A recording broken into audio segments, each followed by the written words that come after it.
ನಿಲ್ಲಿಸಬೇಕೆಂದು ಬೇಡಿಕೊಳ್ಳುವೆ. ಹೋಗಿದ್ದವರಾರು ಕೃಷ್ಣನಲ್ಲವೇ? ಅಂದರೆ ಎಲ್ಲವೂ ಸಮರ್ಪಕವಾಗಿ ನಡೆಯಿತು. ಭೀಷ್ಮ ದ್ರೋಣಾದಿಗಳು ನನ್ನನ್ನು ಸನ್ಮಾನಿಸಿದರು. ಸ್ವಯಂ ಧೃತರಾಷ್ಟ್ರನು ನನ್ನನ್ನು ವಿಧ ವಿಧವಾಗಿ ಉಪಚರಿಸಿದನು. ಸಂಧಿಯ ವಿಚಾರವಷ್ಟೇ ನಡೆಯುತ್ತಷ್ಟೇ. ನನಗೆಲ್ಲಿ ಕೆಲಸವಿಲ್ಲ.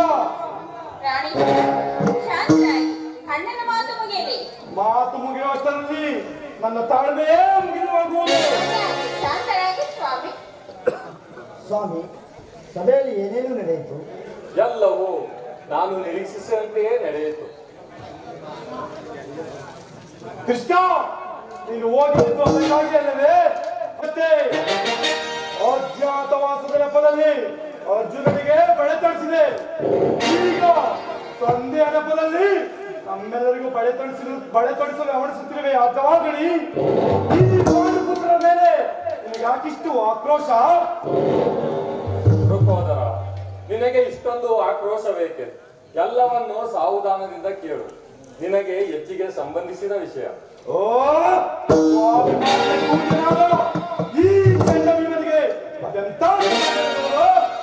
ಇರುವುದು ಅತ್ಯಂತ ನಿಕಟವಾದ ಸಂಬಂಧವಿರುವುದು. ಮುಂದೇನಾಯ್ತು ವಸುದೇವ? ತಿಳಿಸು ಕೃಷ್ಣ. ರಾಜಸಭೆಯಲ್ಲಿ ನಿಮ್ಮ ಸಂದೇಶವನ್ನು ತಿಳಿಸಿದನು. ಅವರೆಲ್ಲರೂ ಒಪ್ಪಿದರು. ಯಾರು ಯಾರು ಒಪ್ಪಿದರು? ಭೀಷ್ಮ, ದ್ರೋಣ, ಧೃತರಾಷ್ಟ್ರ ಮುಂತಾದವರು ಒಪ್ಪಿದರು. ಪಾಚಾಲಿ ಪಾಚಾಲಿ, ಈ ದುರ್ವಾಕ್ಯಗಳನ್ನು ಕೇಳಬೇಕೆಂಬ ಇಚ್ಛೆ ಇಲ್ಲದಾಗಿತ್ತು. ಅದನ್ನು ನೀನೇ ಸಂಧಿಸಿದೆ. ಸಹೋದರರೇ, ನಿಮ್ಮ ಪೌರುಷದ ಫಲವನ್ನು ನೀವೇ ಪುಂಜಿಸಿರಿ. ಅದರಲ್ಲಿ ಭೀಮನು ಯಾವುದೇ ಭಾಗವನ್ನು ಅಪೇಕ್ಷಿಸುವುದಿಲ್ಲ. ಪಾಂಚಾಲಿ, ಈ ಭೀಮನು ಬದುಕಿದರೆ ಎಂದಾದರೂ ಒಂದು ದಿನ ನಿನ್ನ ಸೇಡನ್ನು ತೀರಿಸಬೇಕು. ಋಕೋದರ, ನೀನು ನಿಜವಾಗಿಯೂ ಹಿಡಿಂಬಾಪತಿಯೇ ಸರಿ. ನಿನಗೆ ಇಷ್ಟೊಂದು ಆಕ್ರೋಶವಿಲ್ಲದಿದ್ದರೆ ಆ ರಕ್ಕಸೆಯನ್ನಾಳಲು ಹೇಗೆ ಸಾಧ್ಯವಾಗುತ್ತಿತ್ತು? ಎಲ್ಲವನ್ನು ಸಾವಧಾನದಿಂದ ಕೇಳು. ನಿನಗೆ ಹೆಚ್ಚಿಗೆ ಸಂಬಂಧಿಸಿದ ವಿಷಯ. ನನ್ನನ್ನು ಸುಮ್ಮನೆ ಕೇಳಿಸಬೇಡ ಕೃಷ್ಣ. ಸಂಧಿಯ ಸುದ್ದಿಯು ನನಗೊಪ್ಪುವುದಿಲ್ಲ. ಇರುವುದು ನಿನಗೆ ಒಪ್ಪುವ ವಿಷಯ ಒಂದಿರುವುದು. ಆ ದುರ್ಯೋಧನನು ನನಗೆ ಒಂದು ಸಂದೇಶವನ್ನು ಕಳಿಸಿರುವನು. ದುರ್ಯೋಧನನ ಸಂದೇಶ? ಹಾಗಾದರೆ ಅದು ಸಂಧಿಯಲ್ಲ. ಹೇಳು ಕೃಷ್ಣ, ಹೇಳು. ಅದನ್ನು ತಿಳಿಯುವ ಮೊದಲು ನನ್ನ ಬಳಿ ಬಂದು ಕೈ ಕಟ್ಟಿಕೊಂಡು ಕುಳಿತುಕೊಳ್ಳಬೇಕು. ಆಗಲು ನಿಂತಿದ್ದಂತೆ ಹೇಳಿಬಿಡು. ಇಲ್ಲ, ನೀನು ಕುಳಿತುಕೊಂಡ ಹೊರತು ತಿಳಿಸಲಾಗುವುದಿಲ್ಲ. ವಾಸುದೇವ, ಪರಿಹಾಸವಲ್ಲ ಋಕೋದರ. ನಿನ್ನನ್ನು ಕಂಡರೆ ನನಗೆ ಅಷ್ಟೊಂದು ಭಯವಾಗುತ್ತಿರುವುದು. ಎಲ್ಲ ಆ ಗದೆಯನ್ನು ಇಷ್ಟ ಚಾಚು. ಈ ಪಾರ್ಶ್ವದಲ್ಲಿ ಕುಳಿತುಕೋ. ಹಾಗೆ ಆಗಲಿ.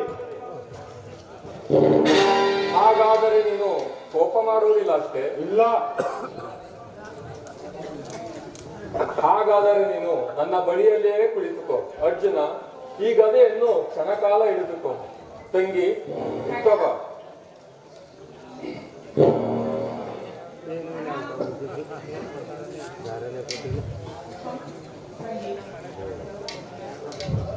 ಪರಮಾತ್ಮ, ನಿನ್ನ ಮಾತನ್ನು ಎಂದಾದರೂ ನೀನು ದೇವ?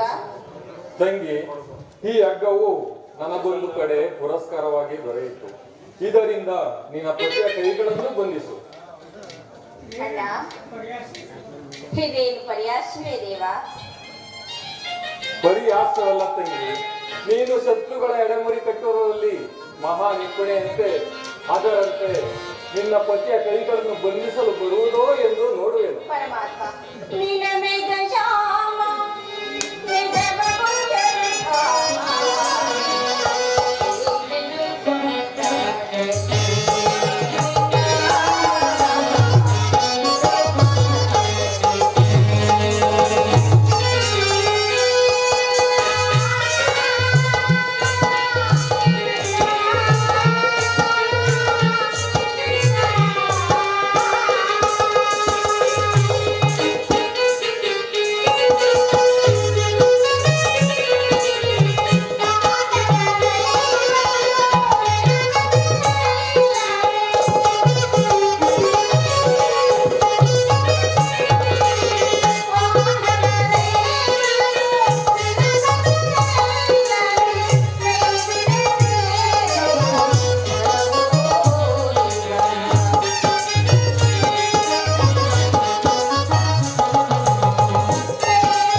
ಸ್ವಾಮಿ ಎಲ್ಲಿರುವುದು?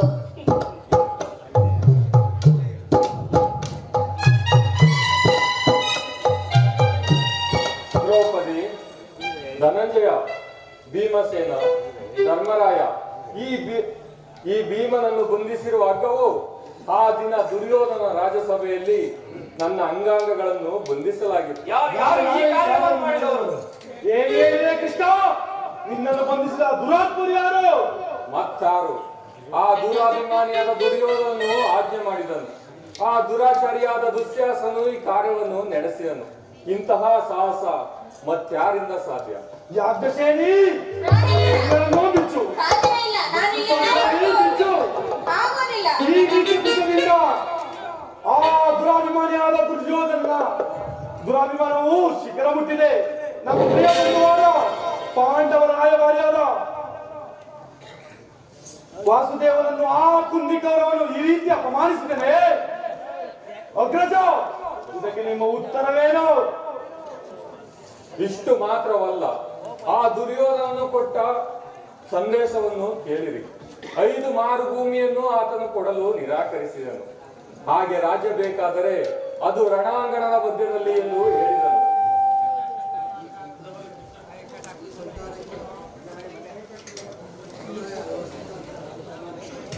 ಈ ಸಂಧಾನಕ್ಕೆ ಉಳಿದಿರುವುದು ಒಂದೇ ಒಂದು ಉತ್ತರ, ಅದು ಯುದ್ಧ. ನನ್ನ ಪ್ರಯತ್ನಗಳೆಲ್ಲವೂ ವಿಫಲವಾಗಿ ಮುಂದೆ ಬಂದು ನಿಂತಿರುವುದೇ ಯುದ್ಧ. ಕೃಷ್ಣ ಖಂಡಿತವಾಗಿಯೂ ಯುದ್ಧವನ್ನು ಅಪೇಕ್ಷೆ ಪಟ್ಟವನಲ್ಲ.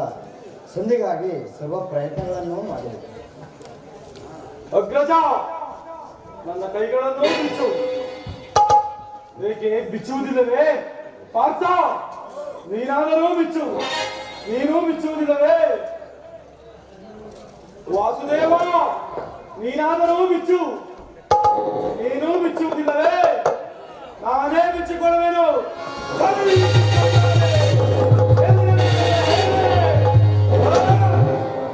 ಈಗ ಕೇಳಿರಿ, ಭಾರತ ವೀರರೆಲ್ಲರೂ ಆ ದಿನ ದುರ್ಯೋಧನ ಒಡ್ಡೋಲಗಳಲ್ಲಿ ನಮ್ಮ ಕಾಲದ ಪರಮಾವಧಿಯು ಶಿಖರವನ್ನು ಮುಟ್ಟಿದಾಗ ಆ ದೃಢ ದುಶ್ಯಾಸನದಿಂದ ಅಪಮಾನ ಹೊಂದಿ ಮುಕ್ತ ಕೇಶರಾಶಿಯಾಗಿ ಅಪಮಾನ ಹೊಂದಿ ನಿಂತಿದ್ದ ಪಾಂಚಾಲ ರಾಜನಂದಿ ಸಮ್ಮುಖದಲ್ಲಿ ಪ್ರತಿಜ್ಞೆ ಮಾಡಿದನು. ಈಗ ಸನ್ಮಾನ ಮಾಡಲು ಒಮ್ಮೆ ಪ್ರತಿಜ್ಞೆ ಮಾಡುವೆನು. ಈಗ ಕೇಳಿರಿ,